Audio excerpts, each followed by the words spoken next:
Y'all smell that? Welcome to the greatest city in the world. Where's that?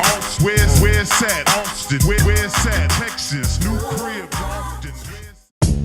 Yo, this is Big Don. I got a brand new way of doing the alphabet. Gonna get a little help from my man Kobe. What's going on, y'all? I'm hanging out with Big Don, and this is my alphabet. A for apple, B for ball, C for cat, and D for dog. E for egg, and F for face.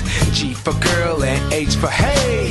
I for Austin's kind of a more intimate environment where you really you get to be on the stage, but you get to know your fans pretty closely, and it's been great being a part of this scene. I couldn't imagine a better music scene in the entire country. You know, it's that great.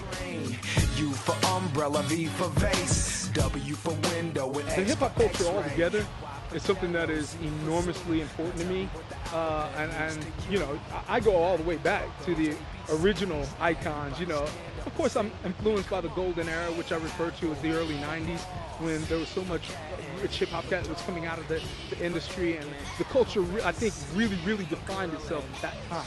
People didn't know in the late '80s that hip hop was going to sustain itself, if it was going to last. And by the 90s, you knew hip-hop was here to stay. Orange, for polo, for queen, and for rain. But hip-hop is not just the music, it's a culture. For umbrella, for vase, for window, for X. We wanted to do something that was appropriate for the kids, because hip-hop is so popular. It's not just popular with adults, it is popular with little kids. They love that. Little kids, what I realized is that they didn't have anything that was for them in that market, you know, and I wanted to be the guy who was going to do authentic, real hip-hop and bring it to the kids and make it appropriate. But I didn't want to do the tongue-in-cheek, the kind of silly thing which a lot of kids' music does.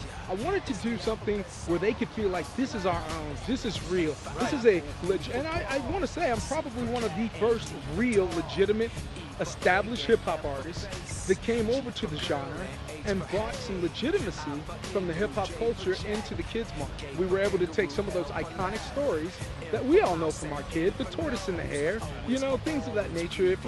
Stories like if you're happy and you know it, what do? You know, take those and put our kind of spin on it and bring that urbanized hip-hop feel to it, but make it fun for the kids and danceable. And I mean, we have a lot of educational stuff that's on our records, but the most important thing to Big Don is that we are character builders. You know, we are teaching kids what is good character, good manners, helping others, things like that. And we are building those kind of character traits through music, where it's not just educational, it can get kind of dry. It's teaching kids the important character traits the kids need to know as they're growing up, but they get to have it applied through this cool, energetic music that they love. I mean, it's hip-hop that's for them. This is Big Don, representing Longhorn Hip Hop. Y'all get on and represent. It's for you. Now tell me what the alphabet means to you. Come on. It's the alphabet song, y'all. Yeah. It's the alphabet song, y'all. Yeah. It's the alphabet song.